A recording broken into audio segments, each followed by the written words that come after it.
silencio, en medio de la rutina, y que nadie se atreve a mirar de frente. Esta historia es real, o al menos tan real como podría serlo. Ocurrió en un edificio común, en una ciudad cualquiera, y quizás está ocurriendo justo ahora, mientras escuchas.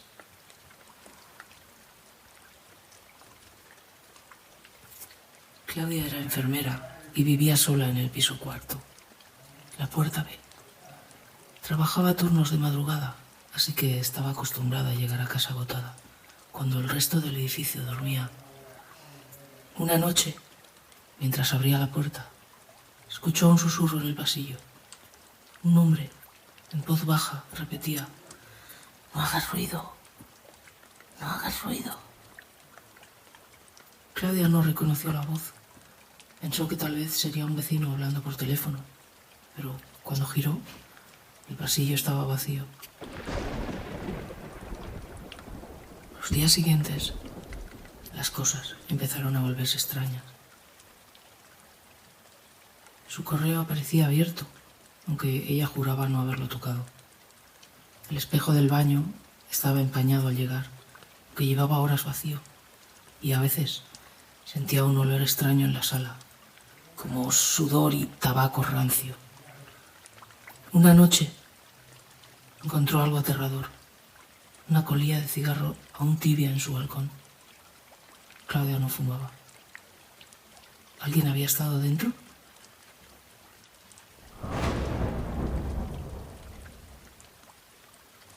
Decidió instalar una pequeña cámara en su sala. Cuando revisó la grabación, vio algo que le heló la sangre. Mientras ella dormía en su habitación, un hombre salió lentamente del armario del pasillo. Se sentó en el sofá y la observó durante horas, antes de volver a esconderse. Un desconocido vivía en su apartamento y ella no lo sabía.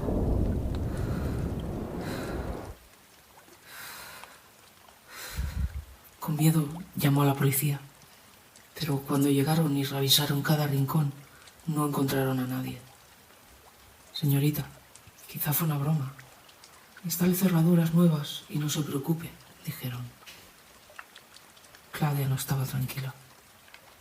Esa misma noche decidió dormir con un cuchillo bajo la almohada. A las 2:46 de la madrugada se despertó. No por un ruido fuerte, sino porque alguien estaba respirando muy cerca de su oído.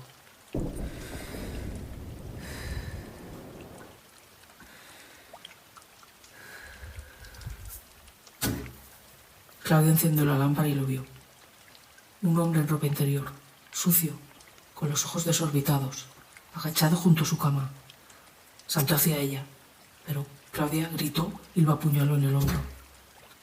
El intruso huyó hacia el pasillo, y entonces ella entendió algo mucho peor.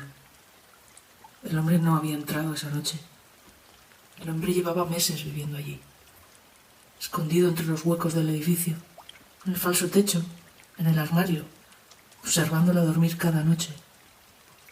Un inquilino invisible, compartiendo su vida.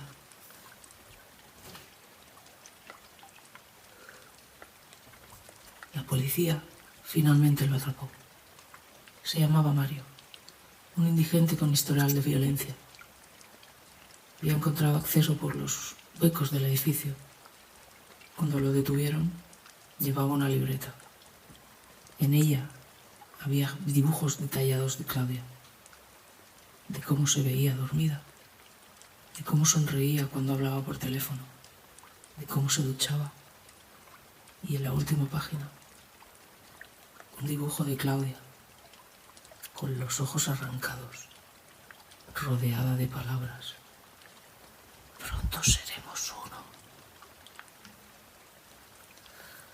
Todos creemos que el terror viene de lo inexplicable, de fantasmas o demonios, pero lo más espeluznante es que alguien te observe sin que lo sepas, que alguien viva contigo sin que lo notes, que la verdadera pesadilla esté detrás de tu propia puerta.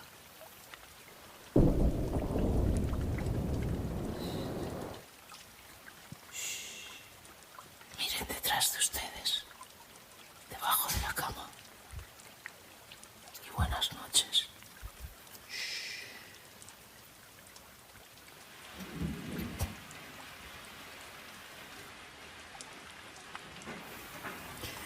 Dicen que cuando te mudas a un lugar nuevo, no solo llevas tus cosas, también puedes encontrarte con presencias que llevan ahí mucho más tiempo que tú. Lo que voy a contar sucedió la primera noche que pasé en mi nuevo piso. Y desde entonces, os lo cuento después. En fin, había buscado ese piso durante meses. Era pequeño, acogedor, con paredes recién pintadas y un silencio que me parecía perfecto para descansar. Me mudé sola, llena de ilusión, aunque desde el principio noté algo extraño. El ambiente en las habitaciones era demasiado frío, incluso en verano. Pero bueno, me lo tomé como algo normal, quizá por la orientación de la casa o la ventilación. Qué equivocada estaba. Esa noche me acosté tarde, agotada por la mudanza. Dejé algunas cajas sin abrir, apagué la luz y me tumbé en la cama. No recuerdo cuánto tiempo dormí, pero a las 3 de la madrugada algo me despertó. Al principio pensé que era un sueño. Una voz muy cerca de mi oído me susurró, clara, helada, como si alguien estuviera dentro de la habitación conmigo. ¡No abras los ojos! Me quedé paralizada. Sentía un aliento frío rozando mi cuello. En la habitación estaba en completo silencio, pero podía oír esa respiración lenta, profunda, justo al lado de mí. No me atreví a moverme ni a abrir los ojos. Permanecí inmóvil hasta que los primeros rayos de sol entraron por la ventana. Cuando por fin reuní el valor para levantarme, fui directa al baño y lo que encontré me heló la sangre. En el espejo, con el vaho que no debía estar ahí porque no había duchas ni humedad, estaba escrito un mensaje. Te lo advertí. Me quedé sin respiración. ¿Quién lo había escrito? ¿Cómo era posible si yo vivía sola? Intenté convencerme de que era una broma, que quizá había sido el resto de alguien que vivió antes allí, pero las letras estaban frescas, como recién escritas esa madrugada. Durante las noches siguientes los susurros continuaron. A veces me decían, vete. Otras veces solo se escuchaban risas ahogadas, como de un hombre escondido en la oscuridad. Lo más horrible era la sensación. No estaba sola. Podía sentir como alguien se sentaba al borde de mi cama. El colchón se hundía.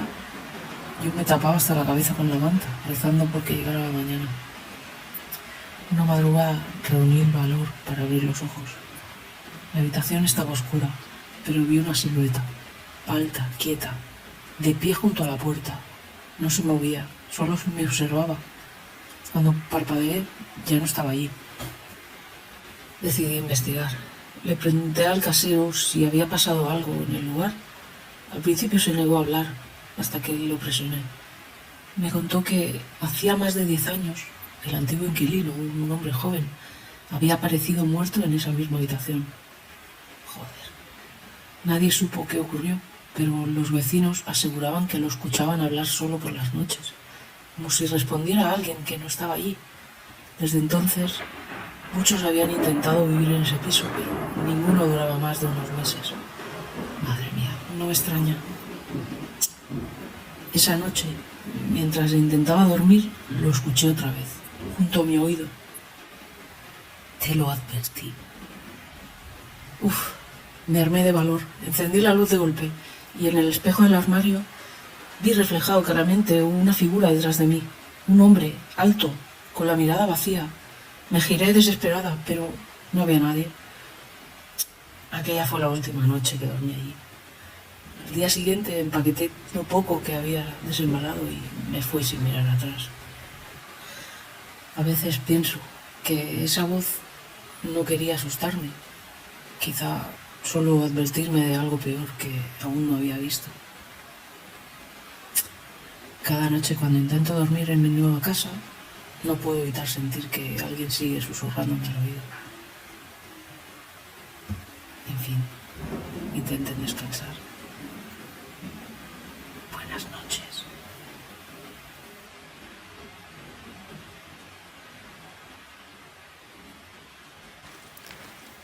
Dicen que los truenos solo son ruido, pero cada vez que escucho una tormenta me acuerdo de aquella noche. Yo era periodista de sucesos, acostumbrada a investigar casos criminales, pero nunca imaginé que terminaría contando esta historia en primera persona. Hay expedientes que se cierran en los archivos de la policía y otros que nunca deberían abrirse. Me encontraba sola en mi apartamento cuando recibí una llamada anónima. Una voz ronca, casi susurrada, me dijo: el caso que buscas está en la caja de pruebas, pero no lo encontrarás en ningún informe oficial. Antes de que pudiera preguntar nada, colgó. Al día siguiente pedí acceso al archivo policial de un caso de 1992. La desaparición de una familia entera en las afueras de un pequeño pueblo, cerca de Madrid. Nunca se encontró rastro de ellos. Lo raro es que ese expediente no estaba digitalizado, como si alguien hubiera querido borrarlo.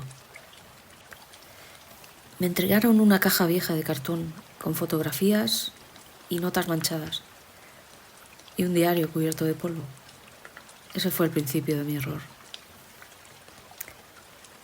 Esa misma noche, con la tormenta azotando los ventanales, abrí el diario. Era de la hija mayor de la familia, de apenas 13 años. Sus últimas páginas estaban llenas de frases repetidas. Él viene por las noches. Mamá no me cree. Si lees esto, no entres al sótano. Mientras leía, los truenos parecían retumbar más fuerte, como si marcaran cada frase. En los papeles encontré una fotografía. La fachada de la casa, tomada de noche, con las ventanas iluminadas. Pero en una de ellas, claramente, se veía una silueta alta y oscura, de proporciones extrañas. El pie de la foto decía: él no es de aquí. No pude resistirme. A la mañana siguiente viajé al lugar. La casa seguía en pie, aunque en ruinas.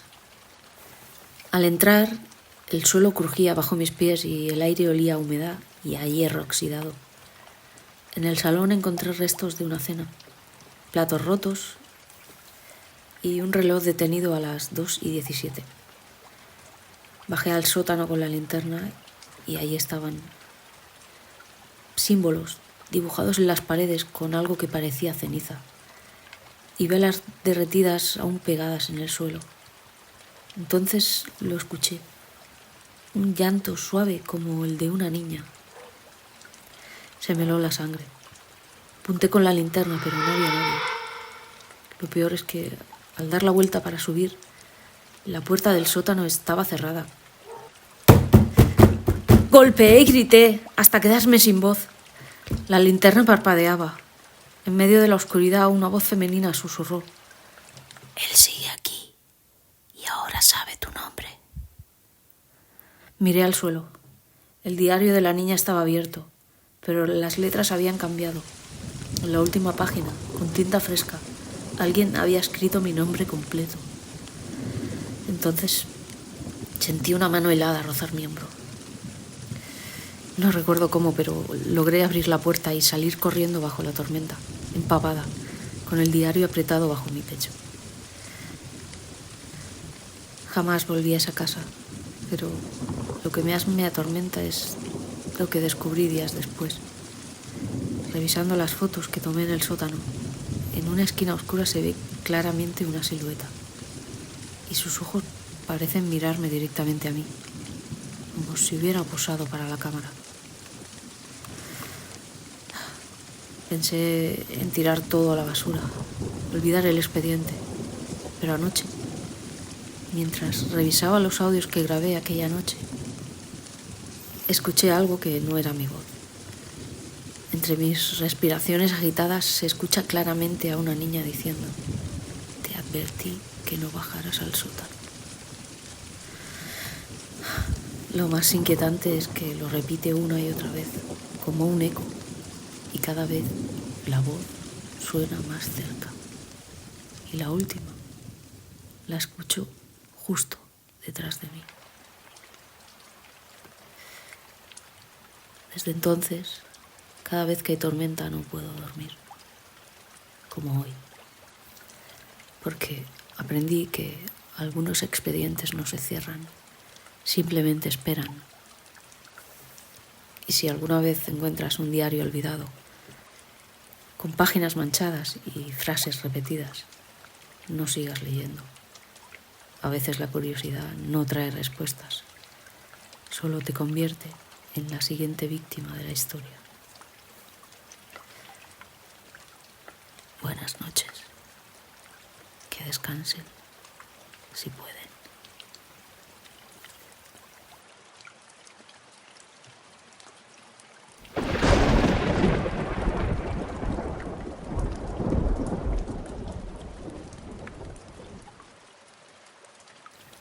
Desde que era pequeña, siempre tuve miedo de mi casa. No por lo que había dentro, sino por lo que aparecía en el pasillo cada noche. Y aunque pasaron los años, aquella presencia nunca me abandonó. Hoy quiero contarlo todo, porque todavía no sé si estoy viva gracias a ella. Tenía 8 años cuando ocurrió por primera vez. Me desperté en la madrugada y escuché risas, como de una niña jugando. Me levanté, abrí la puerta de mi habitación y la vi.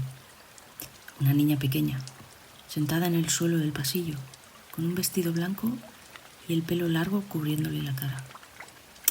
Pensé que era mi prima, que a veces se quedaba en casa a dormir, pero cuando me acerqué, desapareció.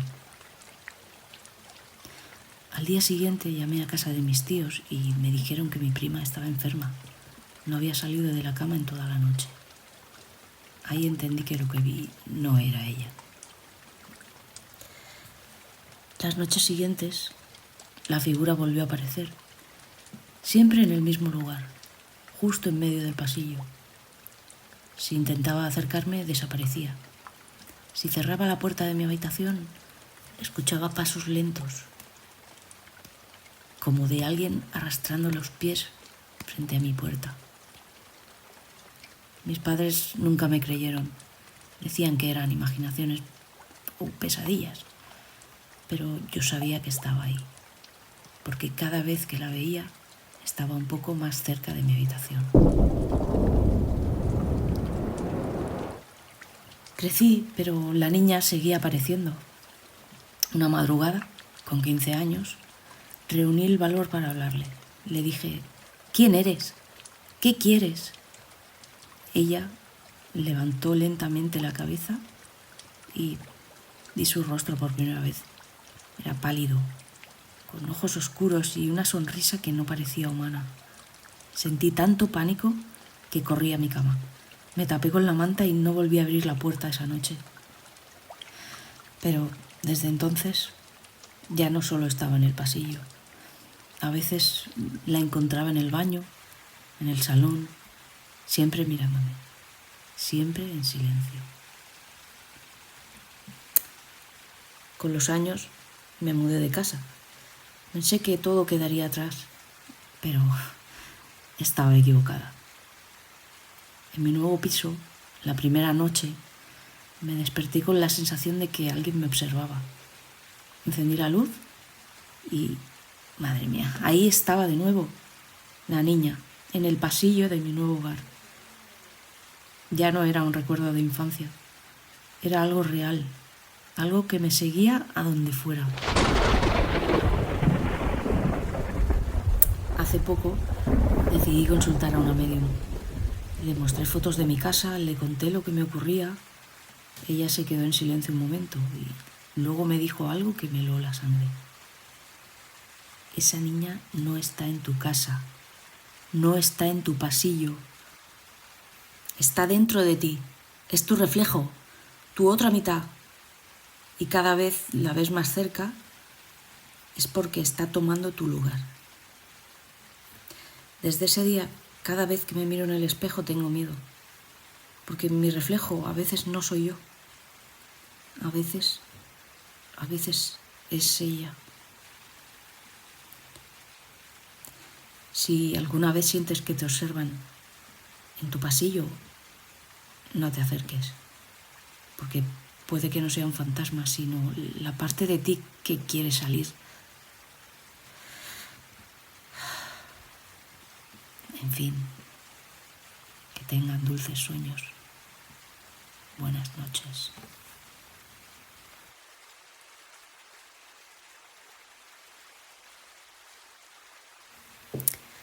A veces pienso que la estupidez juvenil debería considerarse como deporte extremo. Porque dime, ¿qué puede salir mal cuando decides entrar de madrugada con tus amigos a una fábrica abandonada donde, según la policía, desaparecieron 3 personas? Pues sí, absolutamente todo. En fin. Esa noche éramos 4. Sergio, el que siempre presume de ser el valiente, pero se asusta con una cucaracha. Marta, la única con sentido común.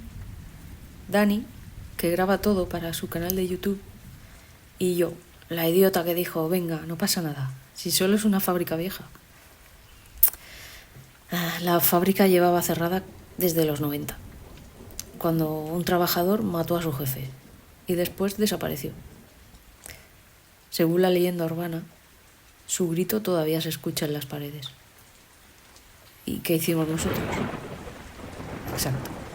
Entramos con linterna y una bolsa de patatas fritas, como si fuéramos de picnic.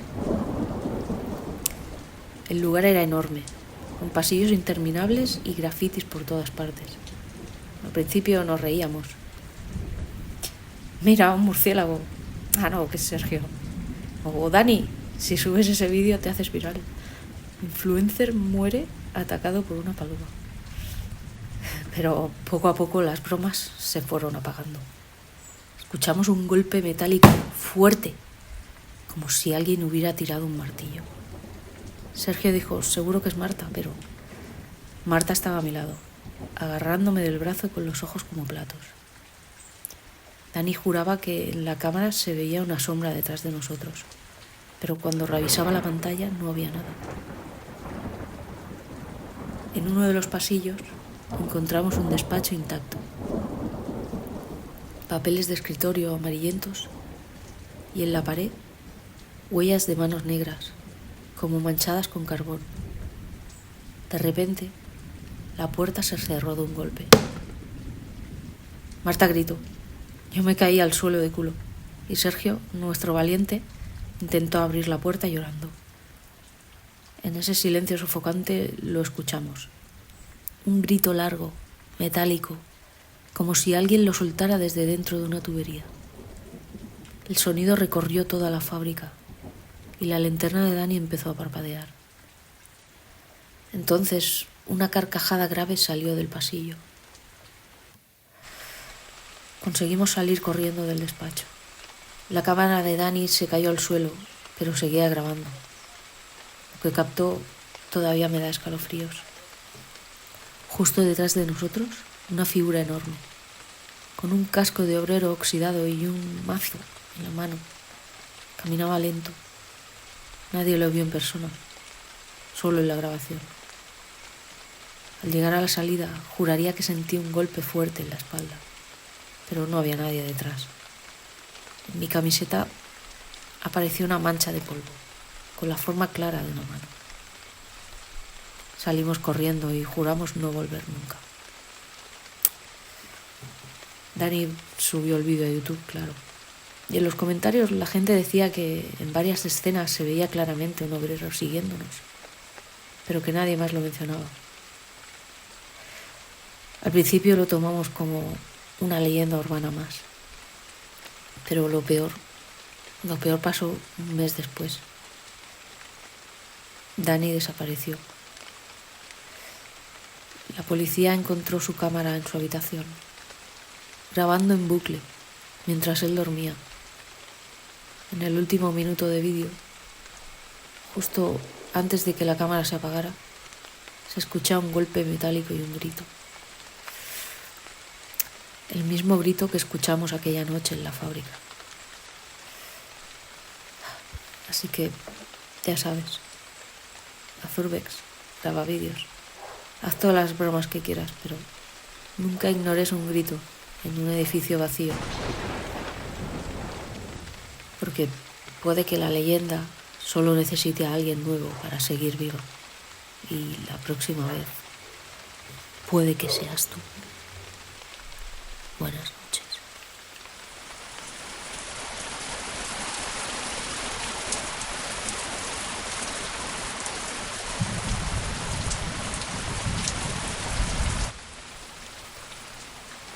Todavía me cuesta hablar de esto, porque cada vez que lo recuerdo siento como me tiembla todo el cuerpo. Esa noche, bajando sola de Montserrat, iba hacia mi casa. Viví algo que nunca podré olvidar. No fue un sueño, no fue mi imaginación. Fue real. Y desde entonces, cada vez que conduzco de noche, no puedo evitar mirar al asiento de detrás. Había pasado el día en Montserrat. Quería desconectar un poco, perderme entre las montañas, respirar aire puro. Pero se me hizo tarde y cuando decidí volver ya estaba oscureciendo. La carretera era solitaria, con curvas cerradas que parecían tragarse la luz de los faros. Los árboles a ambos lados formaban un túnel oscuro y apenas había farolas.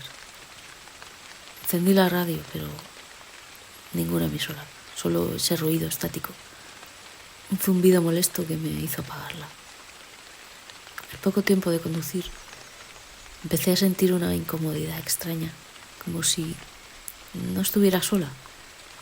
Miraba por el espejo del retrovisor y, aunque no había nada, tenía la sensación de que alguien me observaba desde atrás. Me repetía que era el cansancio, que mi mente me estaba jugando una mala pasada. Pero esa sensación no se iba.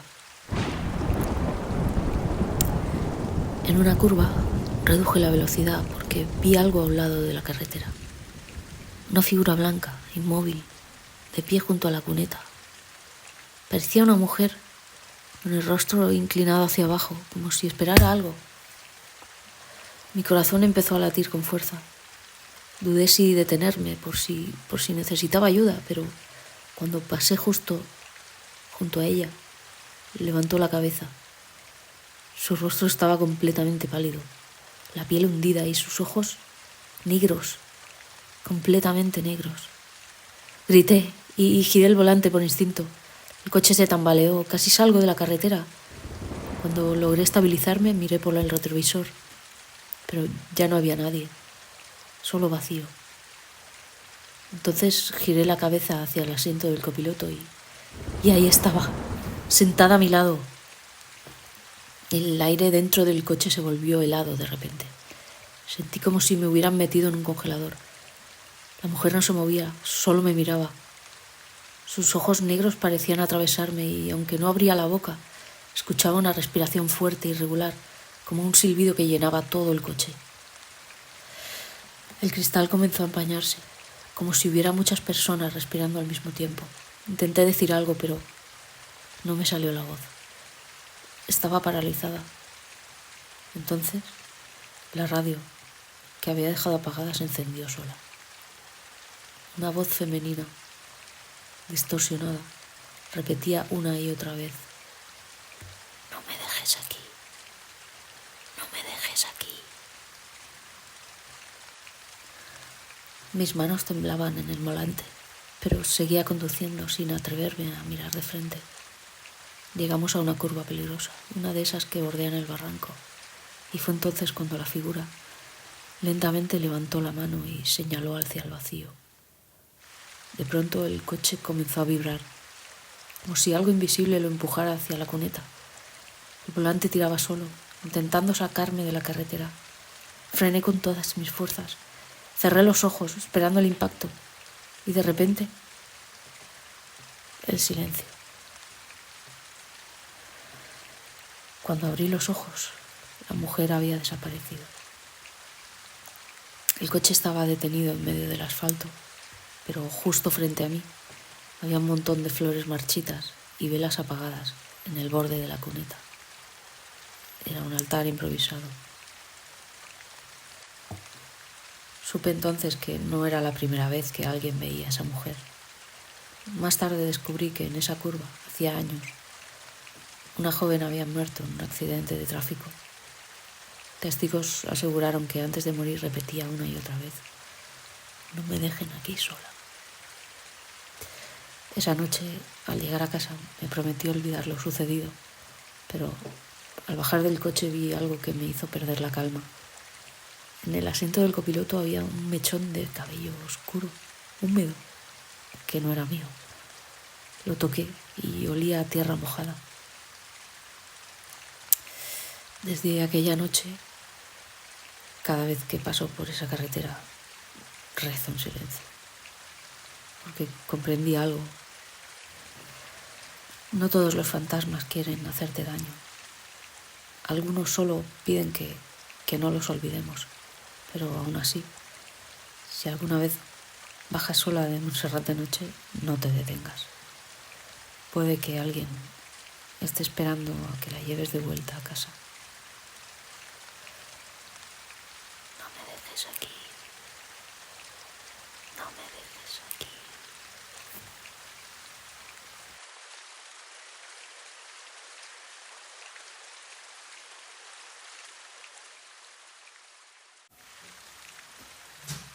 Hay lugares donde la historia no muere.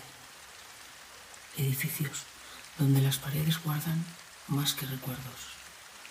Guardan gritos, dolor y presencias que no aceptan el olvido. Este es el lugar del internado San Jerónimo. Un lugar cerrado hace más de 30 años y que aún hoy sigue habitado por aquello que nunca debió ocurrir.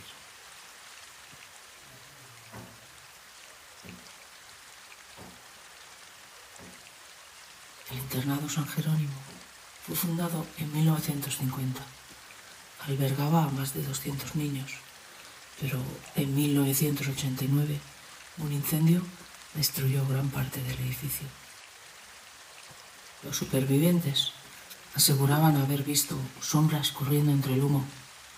Otros hablaban de un maestro que, en lugar de guiar a los pequeños hacia la salida, los encerró en el sótano para salvarse él primero. El lugar fue clausurado. Desde entonces nadie volvió a entrar oficialmente, o al menos casi nadie.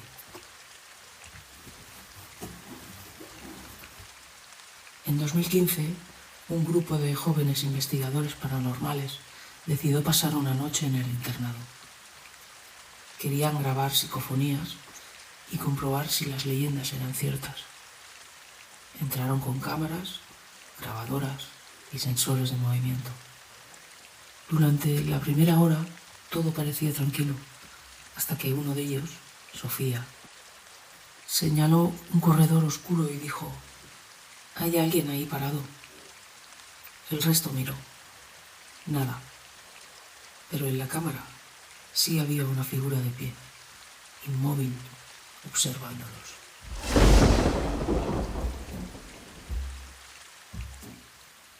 Los minutos siguientes fueron un descenso al terror. Una puerta cerrada de golpe detrás de ellos. Un balón rodando por el pasillo, aunque nadie lo había tocado. Y voces infantiles captadas en la grabadora repitiendo: «No nos dejes, no nos dejes». Uno de los muchachos empezó a sangrar por la nariz, mareado. Decía escuchar pasos corriendo a su alrededor, pero estaba solo en el pasillo. Cuando intentaron salir, descubrieron que la puerta principal estaba cerrada desde fuera y los teléfonos habían quedado sin batería, todos al mismo tiempo.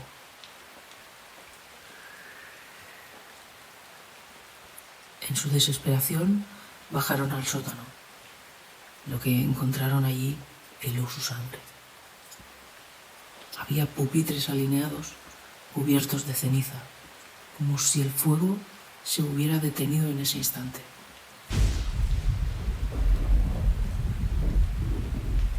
Y en cada pupitre estaba grabado un nombre con uñas. Nombres de niños. De pronto, las luces de las cámaras parpadearon y en las paredes comenzaron a aparecer manos negras marcadas, una tras otra, como pidiendo salir. Las grabadoras captaron decenas de voces infantiles gritando al unísono: «¡Ayúdanos! ¡No nos dejes aquí!». Uno de los jóvenes, temblando, comenzó a rezar. Entonces se escuchó un rugido ensordecedor. Una silueta alta, deformada, apareció al fondo del sótano, la sombra de un hombre, con las llaves colgando del cinturón. Era el maestro, el que los había encerrado. Avanzaba lentamente, mientras los niños gritaban desesperados. Las cámaras grabaron cómo esa sombra se abalanzaba sobre los investigadores y todo quedó negro.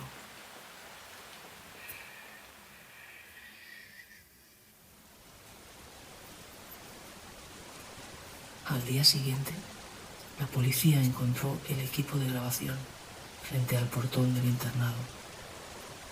Ninguno de los investigadores estaba allí, solo las cámaras, con todo lo ocurrido grabado.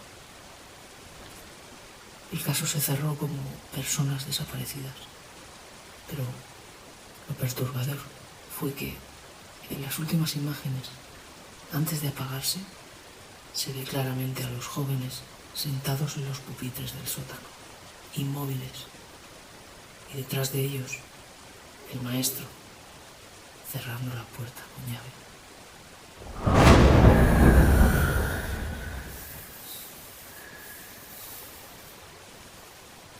Algunos lugares no quieren ser olvidados. Algunas almas no descansan porque fueron traicionadas. El verdadero infierno no está bajo tierra. A veces está en edificios abandonados que aún esperan ser visitados. Y si algún día escuchas risas infantiles en la oscuridad, corre, porque puede que el maestro todavía te esté buscando. Buenas noches.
Lo que voy a contar me pasó hace unos años, en un autobús nocturno en Madrid.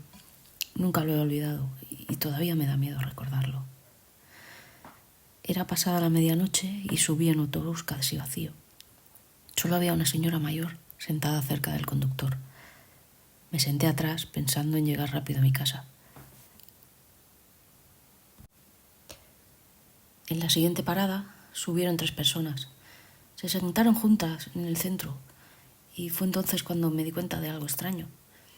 No se reflejaban en las ventanas.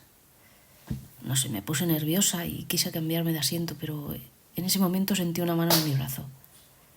Era la señora, me miró fijamente y me susurró: «No te muevas y cuando llegues a la próxima parada, bájate conmigo». Se me pusieron los pelos de punta, pero bueno, obedecí, aunque no entendía nada. Cuando bajamos, me quedé paralizada al escuchar lo que me dijo con voz temblorosa. «Menos mal que me hiciste caso. Esas personas no están vivas. Yo ya las había visto antes y la última vez alguien murió en ese autobús». Desde aquella noche jamás volví a tomar un autobús, ni de día ni de noche. Y todavía me pregunto quiénes eran y por qué siguen viajando juntos. No sé, quizá fue sugestión o imaginaciones, pero aquella señora nunca la olvidaré. Buenas noches y tened cuidado. Hasta la próxima.